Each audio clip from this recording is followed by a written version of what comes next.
میرا میرے دو سوال ہیں آپ سے یہ پوچھنا چاہتا ہوں، میرا آپ سے سوال ہے جو آج آپ نے ٹویٹ کی اس سے ریلیٹڈ کہ کیوں عمران خان صاحب فوراً تیار ہو گئے جب محمد بن سلطان نے اپنا طیارہ آفر کیا امریکہ جانے کے لیے. دوسرا سوال یہ ہے کہ آپ نے اپنی ٹویٹ میں لکھا ہے gum chewing Zulfi Bukhari and two. کیا آپ یہ بتانا چاہ رہے ہیں کہ ہمارے وزراء کو بیسک ایٹیکیٹس بھی نہیں؟ بہت شکریہ. دیکھیں جی، جو ٹویٹ کے اندر میں نے بات کی وہ بڑی واضح ہے. ظاہر ہے سعودی عرب اپنی طرف سے مکمل طور پر پروٹوکول آفر کرے گا اور وہ جہاز بھی آفر کرے گا اور اپنے مفادات کے پیش نظر وہ پاکستان کی یا ہر اس ملک کی وہ مدد کرنے کی کوشش کرے گا ایکچوئل یا سمبولک، جس سے اس کا کام نکلتا ہے. یہ تو ہم کو دیکھنا ہے کہ آیا یہ پروٹوکول کے یا اچھی روایت کے برابر ہے یا نہیں ہے. یہ انپریسیڈنٹڈ ہے.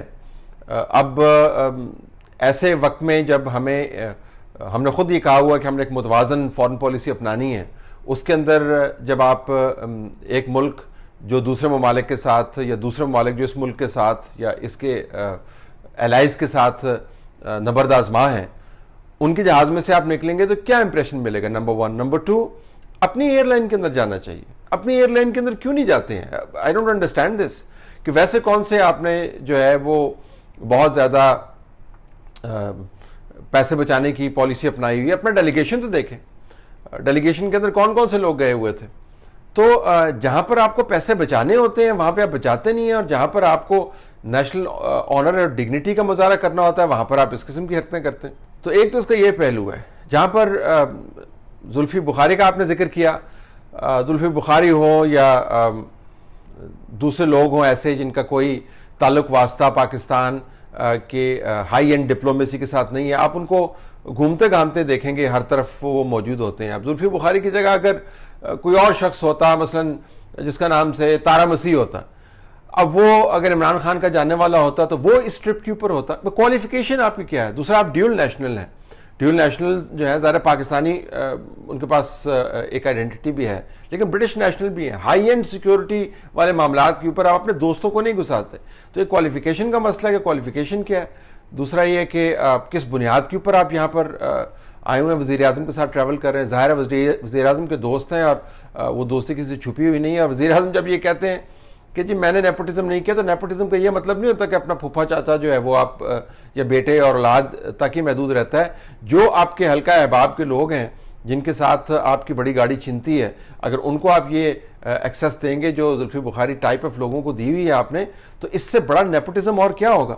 تو چنگم چبانا اب ان کا ظاہر ہے ایک براٹ اپ کا مسئلہ ہے. دیکھنا چاہیے تھا کہ کس جگہ پر وہ جا رہے ہیں اور کس وفد کا وہ حصہ ہیں. اب انہوں نے نہیں کیا تو یہ اس کے اوپر میں اتنا ریفلیکٹ نہیں کروں گا. جی میں پوچھنا چاہتا ہوں کہ کیا مولانا صاحب اسلام آباد آئیں گے؟ اور اتنی تعداد جتنی وہ کہہ رہے 15 سے 20 لاکھ لوگ، تو کیا اس سے حکومت متاثر ہوگی اور اسے کوئی فرق پڑے گا کہ نہیں؟ دیکھیں، شیخ رشید نے تو یہ بیان دیا کہ مولانا فضل الرحمان جو ہے وہ ان کو نہیں آنا چاہیے یا وہ ان کو کوئی سپورٹ نہیں ملے گی. لیکن جو ابھی تک کی خبریں میں آپ کو بتا دوں، مولانا فضل الرحمان نے اپنا پلان مکمل کیا ہوا ہے. انہوں نے بلکہ دوسری جماعتوں کو تھرتھلی ڈال دی ہے. پیپلز پارٹی تھرتھلی کی وجہ سے آلریڈی ان کے جو تضادات ہیں وہ کھل کے سامنے آ گئے ہیں.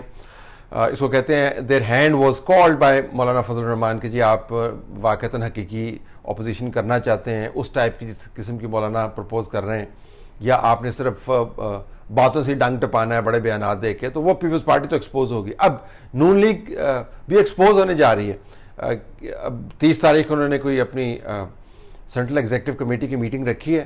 اس کے اندر انہوں نے فیصلہ کرنا ہے کہ مولانا کے ساتھ جانا ہے نہیں جانا. لیکن ابھی تک جو مولانا نے پلان بنایا ہوا ہے وہ بڑا پکا پلان ہے. اور یہ یاد رکھیں کہ 15 لاکھ یا 20 لاکھ یا 10 لاکھ یا 6 لاکھ میں اس بحث میں نہیں پڑتا. اگر آپ کے پاس سڑک بند کرنے کی اور اتنے بندے لانے کی سڑک کے اوپر کیپیسٹی موجود ہے کہ آپ نظام کو پیرالائز کر دیں، تو ان کے پاس کیپیسٹی موجود ہے. اسلام آباد کے اندر ان کے مدرسوں کے اسٹوڈنٹس بہت زیادہ باہر سے بھی آئیں گے.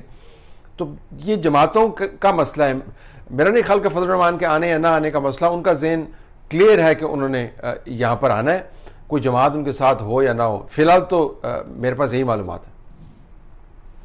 اللہ صاحب، میں قلعہ گنج سے محمد ناصر بات کر رہا ہوں.